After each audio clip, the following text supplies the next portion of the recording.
Assalamualaikum warahmatullahi wabarakatuh. Perkenalkan, nama saya Ria Muniarti, NPM 0738251133 di kelas A. Di sini saya akan membawakan materi geologi dasar tentang geologi struktur, tektonik lempeng, dan stratigrafi. Baik, kita akan masuk ke materi pertama, yaitu geologi struktur. Geologi struktur adalah cabang ilmu geologi yang mempelajari bangun ruang tubuh batuan yang dihasilkan oleh proses deformasi. Pergerakan yang mempengaruhi tubuh batuan padat dihasilkan dari tenaga endogen atau asal dalam bumi. Pembahasan geologi struktur ini tidak terlepas dari orogenesis, yaitu proses terangkat dan terlipatnya jalur kelak bumi oleh tenaga endogen yang terjadi pada daerah relatif sempit dan berhubungan dengan tektonik lempeng. Secara luas, proses orogenesis menyebabkan deformasi pada tubuh batuan kerak dan menghasilkan berbagai struktur geologi, antara lain lipatan fault, kekar, dan patahan atau sesar. Di sini saya akan menjelaskan apa itu kekar dan sesar. Kekar merupakan rekahan-rekahan pada batuan yang berbentuk lurus dan tidak menimbulkan pergeseran. Pembentukan rekahan secara umum akibat adanya tekanan dan tarikan, tetapi tidak memiliki pergerakan yang sejajar. Dengan bidang rekahan, kekar membuat batuan yang tersingkap menjadi terpisah-pisah menjadi blok-blok. Ukuran blok ditentukan oleh tingkat kerapatan kekar. Pada kekar umumnya terdapat dua jenis rekahan dengan sudut kemiringan antara 45 hingga 90 derajat. Luas wilayah kekar dapat mencapai ribuan meter persegi. Penyebabnya berkaitan dengan sesar besar atau oleh pengangkatan kerak. Secara umum, kekar terbentuk pada batuan yang regas, selain dari hasil pembumbungan atau penekanan dan tarikan dan kerak. Kekar juga dapat terjadi akibat pelepasan beban atau pemuaian batuan. Pada batuan vulkanik, terbentuk kekar kolom sebagai akibat adanya tegasan yang muncul selama pendinginan lava. Kekar kolom ini terbentuk setelah batuan mengerut. Yang kedua, sesar. Definisi mengenai sesar telah diberikan secara lengkap oleh para ahli geologi struktur. Definisi paling sederhana dan umum dari sesar adalah bidang rekahan yang disertai dengan rekahan. Marland Pratt Billings mendefinisikan sesar sebagai bidang rekahan yang disertai dengan pergeseran relatif dari satu blok batuan dengan blok batuan yang lain. Pergeseran relatif ini memiliki jarak dalam satuan milimeter hingga kilometer. Luas bidang pergeseran berkisar dalam 1 cm hingga kilometer. Sesar selalu disertai dengan gempa bumi, kejadiannya dalam waktu yang singkat, tetapi mencakup area yang luas. Gelombang deformasi menyebar ke segala arah akibat dari gempa bumi yang menyertai sesar. Magnitudo gempa bumi adalah semakin besar ketika luas wilayah yang terdampak oleh sesar dan pergeserannya semakin luas. Berdasarkan arah pergeserannya, sesar dibedakan menjadi 3 jenis, yaitu sesar tukik geser, sesar geser, dan sesar miring. Sesar tukik geser hanya menghasilkan pergeseran yang arahnya vertikal. Sesar tukik geser dibagi menjadi 2 jenis, yaitu sesar naik dan sesar turun. Sesar geser hanya menghasilkan pergeseran ke arah horizontal, sedangkan sesar miring menghasilkan pergeseran ke arah vertikal dan horizontal. Deformasi adalah proses perubahan pada tubuh batuan akibat gaya yang bekerja padanya. Perubahan yang terjadi dapat berupa perubahan posisi, bentuk, dan volume. Batuan sedimen dianggap terkena deformasi apabila kedudukannya tidak horizontal atau miring tegak. Kedudukan lapisan batuan sedimen yang miring dinyatakan dalam notasi strik dan dip. Strik atau jurus adalah arah suatu garis yang dibentuk oleh perpotongan antara bidang horizontal dengan bidang perlapisan batuan yang miring. Dip atau kemiringan adalah deviasi sudut maksimum dari suatu bidang perlapisan batuan yang miring dan dari bidang horizontal. Deformasi sering juga disebut sebagai strain. Deformasi pada batuan terjadi akibat stres. Istilah stres mirip dengan tekanan, yaitu gaya yang bekerja pada suatu permukaan persatuan luas. Ada 3 jenis, yaitu analisis, compression atau kompresi. Kompresi dihasilkan akibat gaya eksternal yang saling berhadapan dan keduanya saling menekan batuan. Batuan yang terkena kompresi akan mengalami pemendekan atau shortening. Tension atau Ekstensi dihasilkan akibat gaya eksternal yang saling berhadapan dengan keduanya saling menjauhi batuan. Batuan yang terkena ekstensi akan mengalami pemanjangan. Shear stres dihasilkan akibat gaya eksternal yang bekerja saling sejajar namun berlawanan arah. Batuan yang terkena stres ini akan mengalami pergeseran. Konsep dasar tegangan dan regangan. Tegangan atau stres. Tegangan adalah gaya persatuan luas yang bekerja pada batuan. Jenis tegangan ada 3, yaitu tegangan kompresi, tegangan tarikan, dan tegangan geser.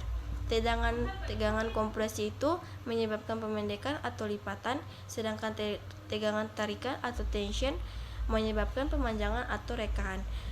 Tegangan geser atau shear menyebabkan pergeseran. Regangan atau strain.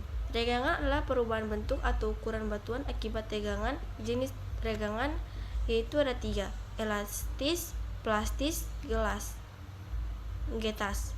Elastis yaitu sementara, plastis yaitu permanen, sedangkan getas yaitu pecah. Struktur primer dan struktur sekunder. Struktur primer terbentuk sebelum deformasi tektonik, contohnya perlapisan batuan sedimen, struktur aliran lava, dan vesikuler. Struktur sekunder yang terbentuk akibat gaya tektonik meliputi lipatan, patahan, kekar, dan rekahan. Lipatan merupakan pembengkokan pada batuan. Struktur geologi ini terbentuk jika batuan mengalami deformasi plastis akibat bekerjanya kompresional stres atau kompresi selama selang waktu tertentu pada batuan tersebut. Tidak hanya batuan yang bersifat ductile, batuan yang bersifat brittle pun dapat mengalami perlipatan jika laju deformasinya atau strain rate rendah. Berdasarkan bentuknya, ada 4 macam lipatan, yaitu antilikin. Yang pertama, anticline. Antilikin adalah lipatan yang dicirikan oleh lapisan batuan yang terbengkokkan ke atas atau menjadi cembung atau concave. Pada antilikin, arah kemiringan kedua sayap lipatan saling menjauhi hinge. Yang kedua, syncline. Syncline adalah lipatan yang dicirikan oleh lapisan batuan yang terbengkokkan ke bawah atau menjadi cengkung atau convex. Pada syncline, arah kemiringan kedua sayap lipatan saling mendekati hinge. Yang ketiga, kubah atau dome. Kubah adalah antilikin yang berbentuk melingkar atau elips. Baik, di sini saya akan masuk ke materi yang kedua, yaitu tektonik lempeng.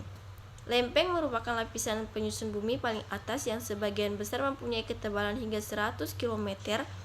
Sementara tektonik adalah adanya proses dari pergerakan yang terdapat pada kerak bumi hingga membuat timbulnya beberapa fenomena seperti lipatan, lekungan, hingga patahan yang berdampak pada tinggi rendahnya permukaan bumi.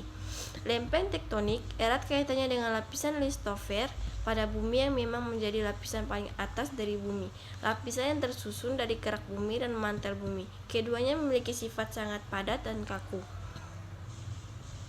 Lapisan lithosfer mengalami proses yang berujung membentuk lempeng-lempeng tektonik pada bumi. Berdasar dari penjelasan di atas, dapat dikatakan bahwa lempeng tektonik adalah bagian paling atas bumi dengan fenomena yang muncul akibat proses pergerakan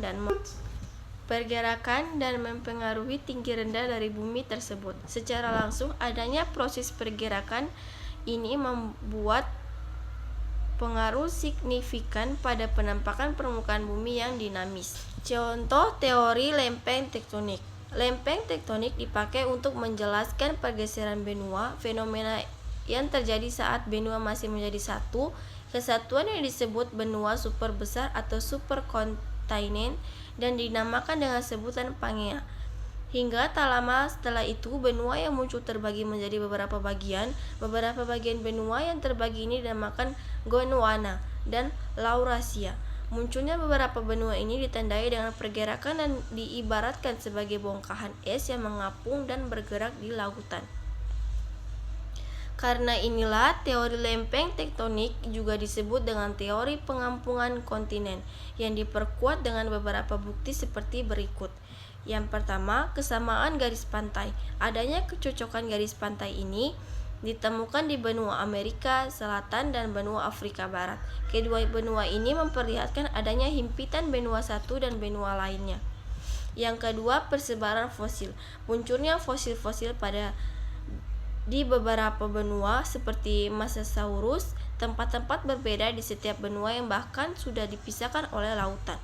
Hal ini memunculkan asumsi bahwa beberapa tempat tersebut dulunya memang sangat dekat dan dihubungkan oleh daratan. Yang ketiga, kesamaan jenis batuan. Kecocokan jenis batuan ini muncul di jalur pegunungan Appalachian di bagian timur benua Amerika Utara. Pegunungan ini menyebar ke timur laut hingga menghilang di area Newfoundland, hingga kemudian pegunungan dengan jenis yang sama pada penyusun batuannya di Skandinavia. Ini jenis batas lempeng tektonik. Di sini ada 3 jenis-jenis batas lempeng tektonik. Yang pertama yaitu batas divergen. Batas divergen disebut juga sebagai zona pertambahan dan pembentukan lempeng baru. Merupakan zona dengan lempeng-lempeng mengalami pergerakan saling menjauh satu sama lain. Bagian kosong karena pergeseran lempeng tektonik menjauh nantinya akan menjauh dari bagian mantel bumi yang terdapat di bagian luar bumi. Yang kedua, batas konvergen adalah zona penghancuran yang membuat lempeng-lempeng di permukaan bumi kemudian mendekat satu sama lain. Salah satu lempeng kemudian masuk dan menembus mantel hingga mengalami pelemburan serta penghancuran yang diakibatkan adanya suhu tinggi. Yang ketiga, batas transform disebut juga batas geser karena pada batas transform tidak terdapat litosfer yang kemudian dihancurkan dan tidak terdapat litosfer baru tercipta. Beberapa lempeng cenderung bergerak secara lateral atau mendatar satu sama lain. Poin penting terkait pergerakan lempeng bumi. Yang pertama, kerak bumi di muka bumi memiliki sifat ringan dan permanen hingga membuat kerak benua tidak bisa tenggelam. Disebabkan juga karena massa jenis kerak benua sangat rendah, lalu kerak samudera memiliki sifat sementara karena adanya tabrakan. Yang kedua, lempeng bumi tidak akan menempati suatu medan atau tempat sama apabila muncul proses penempatan yang sama sehingga salah satu lempeng akan menjadi gunung atau bagian yang dihancurkan mantel bumi.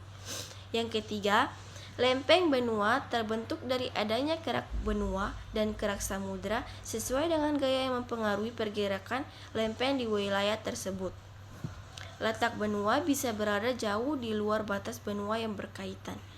Yang keempat, apabila terdapat dua lempeng yang saling bergerak berjauhan maka akan muncul kerak samudera yang baru di kawasan tersebut. Bumi memiliki sifat konstan yang artinya tidak mengalami perubahan ukuran baik besar maupun kecil. Yang kelima, gerakan lempeng tektonik sangat lambat sehingga sulit untuk dirasakan oleh manusia, namun jika muncul gerakan secara tiba-tiba dan cepat maka dinamakan gempa bumi. Benteng alam tektonik ditemukan pada batas lempeng.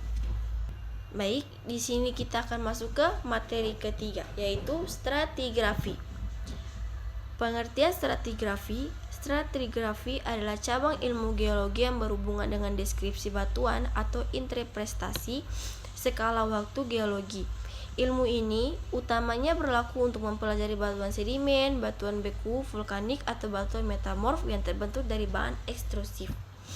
Tujuan umum dari stratigrafi adalah pembagian urutan lapisan batuan menjadi unit yang dapat dipetakan, menentukan hubungan waktu yang terlibat, dan menghubungkan urutannya dengan kondisi lapisan batuan di lokasi lain. Prinsip stratigrafi. Stratigrafi merupakan cara menentukan benda berdasarkan lapisan batuannya. Ia menata tubuh batuan secara kronologis dan spesial sesuai dengan karakteristik masing-masing. Ilmu ini juga menempatkan unit-unit batuan yang berkaitan secara langsung dan tidak langsung dalam suatu hubungan.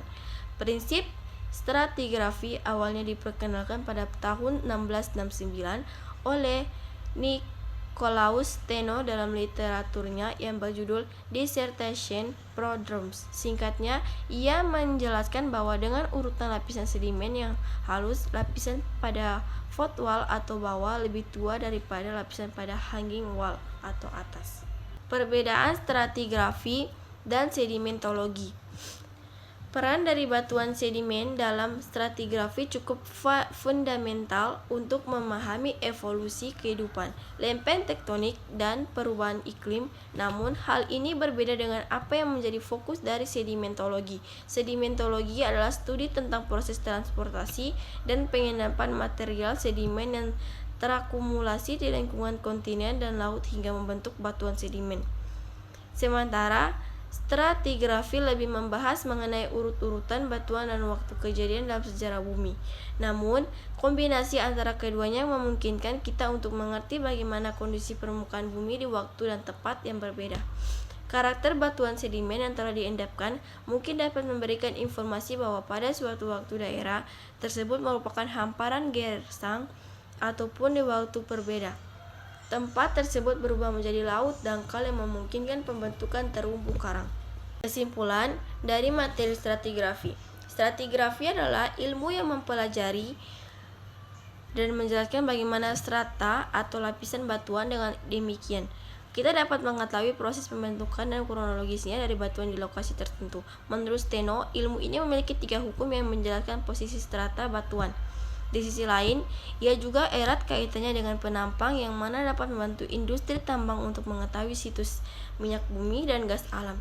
Walaupun hanya membahas mengenai batuan sedimen, jangan semakan ilmu yang satu ini dengan sedimentologi. Sekian dari presentasi saya. Bila ada kesalah kata dari saat saya membawakan materi, mohon maaf. Assalamualaikum warahmatullahi wabarakatuh.